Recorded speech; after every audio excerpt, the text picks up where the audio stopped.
हाँ दोस्तों, आपको नमस्कार दोस्तों। YouTube चैनल पर आपका स्वागत है। एनके की मस्ती YouTube चैनल पर आपको मैंने अभी पिछले वीडियो में ये करवाया था, जो है अमल क्षार का पूरा कंप्लीट चैप्टर करा दिया था, क्विक रिवीजन। अब मैं आपको धातु और अधातु का अर्धवार्षिक में आने वाली परीक्षाओं में महत्वपूर्ण क्वेश्चन कराता हूँ। इनसे बाहर कोई क्वेश्चन जाएगा नहीं, इन्हीं में से क्वेश्चन आएगा, चाहे अर्धवार्षिक एग्जाम हो चाहे वार्षिक एग्जाम क्यों नहीं हो। क्योंकि क्वेश्चन बनेंगे कहाँ से? धातु है, धातु में जो मैं बता रहा हूँ उसी में से क्वेश्चन बनने की पूरी संभावनाएं रहेगी।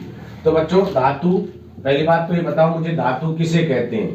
धातु किसे कहते हैं? वे पदार्थ या वे तत्व जो इलेक्ट्रॉन त्याग कर धनायन बनाने की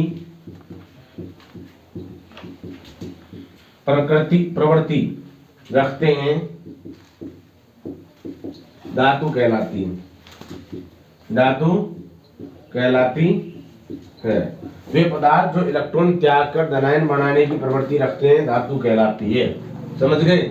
वे पदार्थ जो इलेक्ट्रॉन त्याग कर धनायन बनाने की प्रवृत्ति रखते हैं, धातुएं कहलाती है।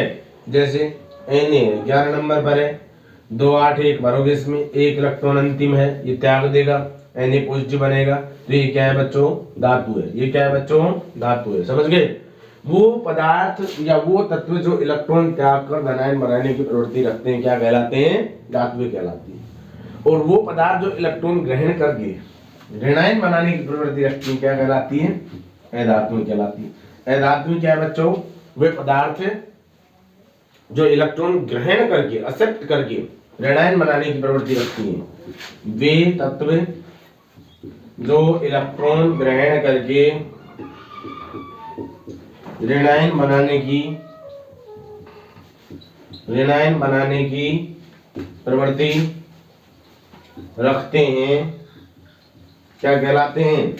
अधातु कहलाती है। समझ गए बच्चों?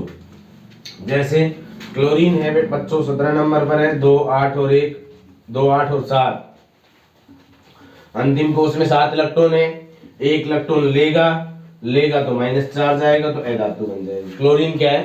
अधातु। वे पदार्थ जो इलेक्ट्रॉन त्याग कर धनायन बनाने की प्रवृत्ति रखती है, धातु में कहलाती है। और वे पदार्थ जो इलेक्ट्रॉन ग्रहण करके ऋणायन बनाने की प्रवृत्ति रखती है, क्या कहलाती है?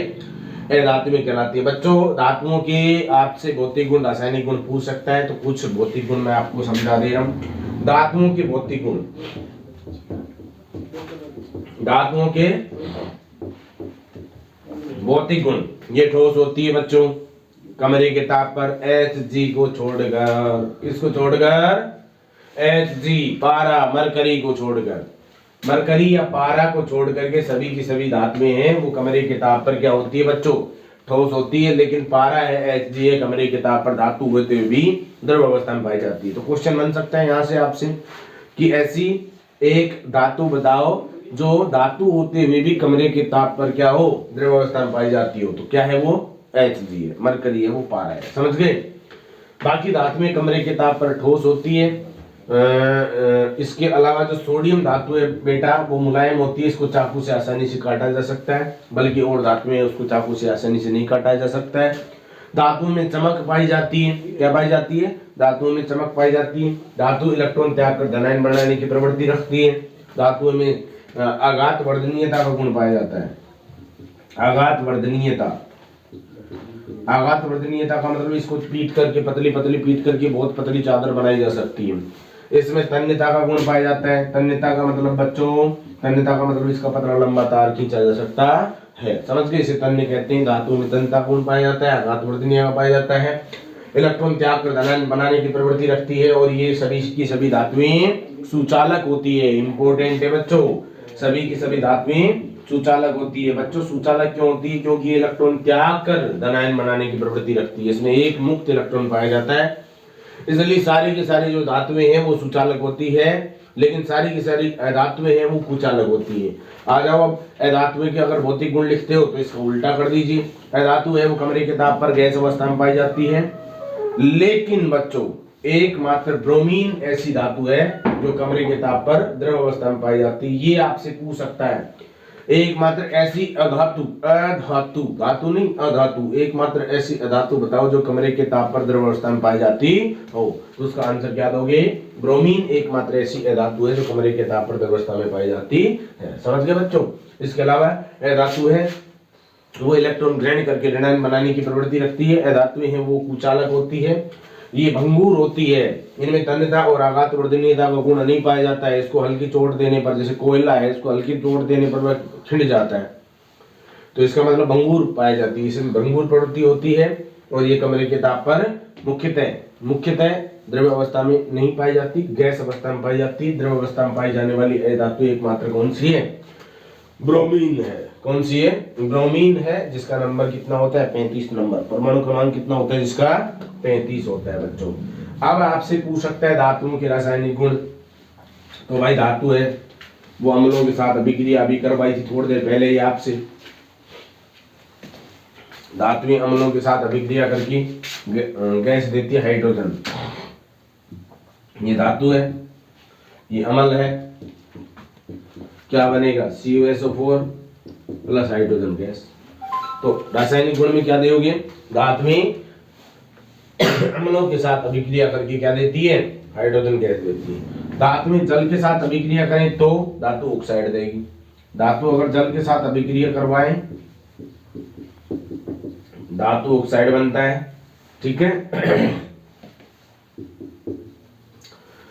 और इसके बाद धातु है ये जल और नमी के साथ, वायु के साथ अभिक्रिया करती है तो आपके ये देती है धातु ऑक्साइड बनाती है, जिसे जंग भी कह सकते हो आप। ठीक है बच्चों। इसके अलावा क्या क्वेश्चन बन सकता है बच्चों?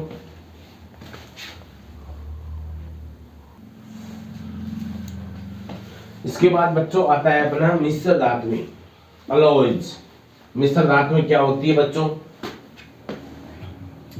मिश्र धातुएं ऐसी धातुएं जो दो या दो से अधिक धातुओं से मिलकर बनती है उसे मिश्र धातु कहते हैं बच्चों। ऐसी धातुएं जो दो या दो से अधिक धातुओं से मिलकर बनती है उसे क्या कहते हैं? मिश्र धातु कहते हैं। जैसे उदाहरण आप लिख सकते हो Cu प्लस Zn, इससे क्या बनता है? कॉपर प्लस जस्ता या जिंक से जो बनता है वो पीतल बनता है। क्या बनता है? पीतल। ठीक है। और Cu प्लस Sn से जो बनता है वो कांसा बनता है। क्या बनता है? कांसा। Cu कॉपर को कहते हैं और Sn बच्चों किसको कहते हैं? Sn टिन को कहते हैं, है ना। इससे मिलकर क्या बनता है? कांसा बनता है। ये आपको मिश्र धातुएं हैं वो याद रखनी। एक अमलगम है। अमलगम कोई भी धातु है वो Hg से क्रिया करती है तो अमलगम का निर्माण करती है। समझ गए? कोई भी धातु है, जैसे ये आपका Cd ले लेते हैं, कैडमियम। Cd धातु है, Hg से अभिक्रिया करेगी तो क्या बनाएगी? अमलगम का निर्माण करती है। ये मिश्र धातुएं हैं। इसके अलावा जो एक्वा रेजिया है, एक्वा रेजिया इंपॉर्टेंट है। HCl और HNO3 नाइट्रिक अम्ल, इसको हाइड्रोक्लोरिक अम्ल के 3:1 के मिश्रण को क्या कहा जाता है? एक्वा रेजिया कहा जाता है। समझ गए? HCl हाइड्रोक्लोरिक अम्ल और HNO3 नाइट्रिक अम्ल के 3:1 के मिश्रण को एक्वा रेजिया या अमलराज या रॉयल वाटर, इनके नाम से इनको जाना जाता है। समझ गए? ये दोनों के दोनों कैसे होने चाहिए? सांद्र होने चाहिए, तनु नहीं होने चाहिए। तनु और सांद्र दो होते हैं। ठीक है। अच्छा, इसके बाद अपना जो टॉपिक बनता है बच्चों, धातु अधातु के बाद आपका आता है उपधातु। क्या आता है? उपधातु। और धातु कैसे निर्माण कैसे की जाती है, उसका प्रोसेस क्या है, इसका प्रोसेस भी आप इसी वीडियो में देखोगे। तो बच्चों सबसे पहले तो आता है उपधातु। वे तत्व जिसमें धातुओं और अधातुओं दोनों के गुण पाए जाते हैं क्या कहलाती? उपधातु कहलाती। वे तत्व जिसमें धातु और अधातु दोनों के गुण प्रॉपर्टी पाई जाती है क्या कहलाती है? उपधातु कहलाती है। उपधातु याद करने का तरीका बताया था मैंने। भोले शिवजी आश्रम सब तेरा पूजे। 1 मिनट रुकिएगा बच्चों, 1 मिनट रुकना पड़ेगा आपको।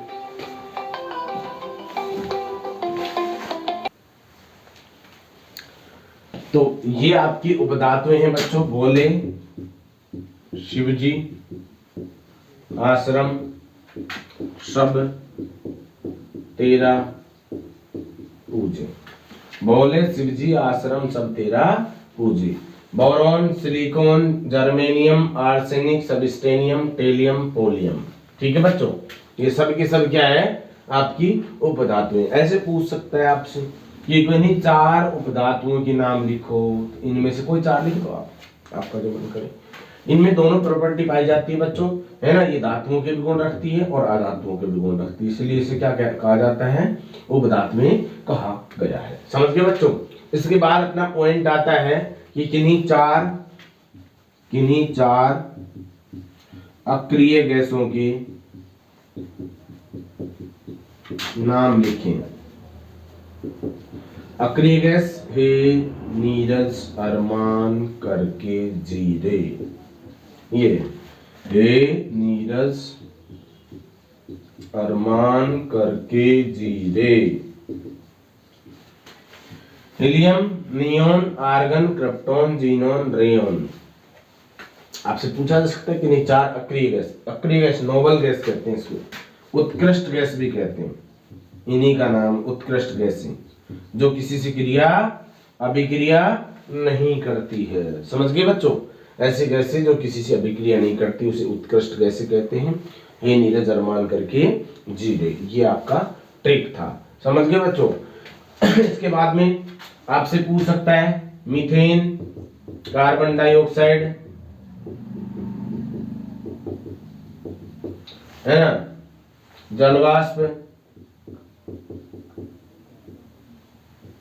ओजोन, ये आदि क्या है बच्चों? ये गैसें हैं। कौन सी गैस कहलाती है? ये आपकी जो गैस है, ये गैस कहलाती है ग्रीन हाउस गैस। पूछ सकता है आपसे ग्रीन हाउस गैसों के उदाहरण लिखिए, तो 4 उदाहरण आपको काफी है।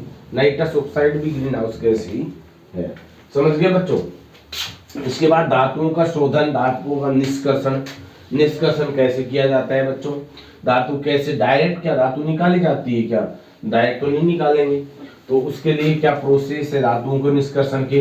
टॉपिक अपना धातुओं का निष्कर्षण। अब इसमें क्वेश्चंस क्या क्या बन सकते हैं? क्वेश्चन सीधा बन सकता है, एक तो अयस्क और एक होता है खनिज। खनिज किसे कहते हैं? वे पदार्थ जिन्हें खानों से निकाला जाता है, खनिज कहलाते हैं। वे पदार्थ जिन्हें खानों से निकाला जाता है क्या कहलाते हैं? खनिज कहलाते हैं। और वो पदार्थ जिन्हें खानों से कम खर्चों में निकाला जाता है अयस्क कहलाता है। अयस्कों से ही धातुओं का शुद्धिकरण करते हैं। समझ गए। अगर खनिज से करने लग गए तो बहुत ज्यादा महंगा होगा, और इतना महंगा भी हो सकता है कि जिससे आपके जो धातु निकल कर आए वो उतने रुपए में बिके भी नहीं, तो क्या फायदा है। इसलिए अयस्क किसे कहते हैं? वो खनिज जिन्हें खानों से कम खर्चे में निकाला जाता है, मित व्ययता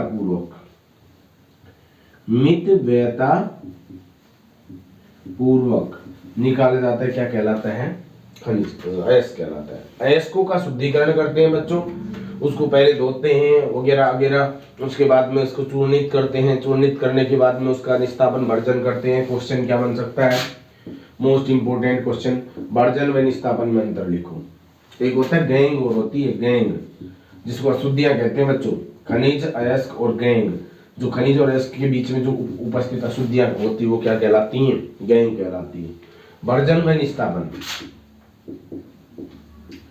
भर्जन व निस्तापन। भर्जन किसे कहते हैं बच्चों? अयस्क को बहुत ध्यान से सुनना, ऑक्सीजन की उपस्थिति में या वायु की उपस्थिति में, अयस्क को वायु की उपस्थिति में गर्म करना भर्जन कहलाता है। अयस्क को वायु की अनुपस्थिति में,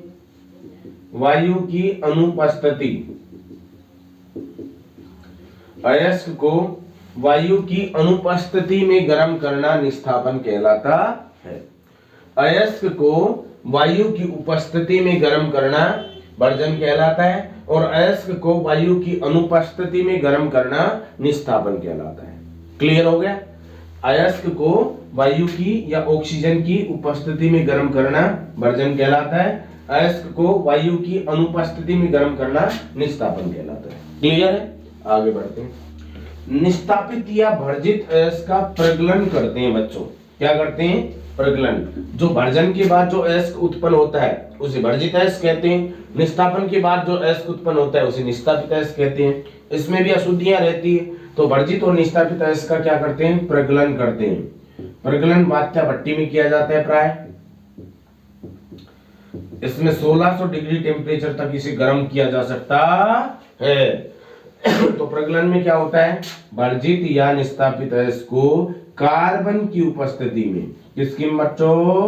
कार्बन की उपस्थिति में गर्म करना। कार्बन की उपस्थिति में गर्म करना क्या कहलाता है? आपका प्रगलन कहलाता है। भर्जित या निस्तापित अयस्क को कार्बन की उपस्थिति में गर्म करना प्रगलन कहलाता है। समझ गए? इससे भी प्रगलित अयस्क प्राप्त होता है। प्रगलित अयस्क में भी कुछ न कुछ अशुद्धियां रह जाती है, तो इस अशुद्धियों को दूर करने के लिए हमें जो करवाना पड़ता है वो प्रोसेस क्या है? विद्युत अपघटन, जो कि महत्वपूर्ण है, अति महत्वपूर्ण है बच्चों। ये वार्षिक परीक्षा में आने की पूरी संभावना है, अर्धवार्षिक में भी आ सकता है। क्या? धातुओं के निष्कर्षण का विद्युत अपघटन प्रोसेस, विद्युत अपघटन विधि। ठीक है? तो धातुओं के निष्कर्षण के लिए विद्युत अपघटन विधि क्या होती है बच्चों? एक आयताकार पात्र होता है, इसमें कैथोड और एनोड होते हैं। एक तो कैथोड होता है, ये नेगेटिव होता है, ये एनोड होता है, ये पॉजिटिव होता है। इसको बिजली से जोड़ा जाता है, माइनस को प्लस से स्विच ऑन करेंगे। जैसे इसमें H2SO4 और आपका क्या भरा होता है?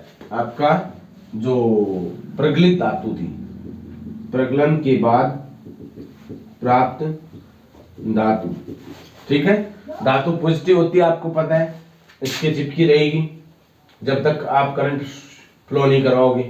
जैसे स्विच को ऑन करते हैं तो प्रोसेस चलता है, बैटरी से करंट उत्पन्न होता है कि सारे के सारे जो है यहाँ से धातुएं हैं वो धनायन होने के कारण इस पर चिपक जाते हैं। यहाँ से आएगी, जैसे Cu धातु है मानकर चलो, तो Cu यहाँ से यहाँ पर आ जाएगी, सारी की सारी Cu नेगेटिव पर चिपक जाएगी। नेगेटिव होता है, ये पॉजिटिव अट्रैक्ट करेगा तो इस पर चिपक जाएगी, और जो अशुद्धियां हैं उसके नीचे ही गिर जाएगी। इसे क्या कहते हैं बेटा? एनोड मड या एनोड पंख। एनोड मड या एनोड पंख महत्वपूर्ण है। एनोड पंख किसे कहते हैं या एनोड मड किसे कहते हैं? तो वो ये लिखोगे, विद्युत अपघटनी विधि के दौरान जब एनोड के नीचे कुछ अशुद्धियां रह जाती है जबकि शुद्ध धातुएं कैथोड पर चली जाती है, इन अशुद्धियों को क्या कहा जाता है? इन अशुद्धियां एनोड के नीचे आ जाती है, इन अशुद्धियों को एनोड मड या एनोड पंख कहा जाता है। ठीक है बच्चों? इस प्रकार से धातु और अधातु में आपके यही क्वेश्चंस बन सकते हैं। इन्हीं क्वेश्चनों में से आपको घुमा फिरा कर पूछा जा सकता है। ठीक है बच्चों? इसके बाद अपना पार्ट आता है फिजिक्स का 12वां चैप्टर। इसमें से क्वेश्चंस पूछे जा सकते हैं। इसमें क्या क्या है इसकी जानकारी इसी वीडियो में आपको मिल जाएगी। अगर वीडियो अच्छा लग रहा है तो वीडियो को लाइक करते रहें।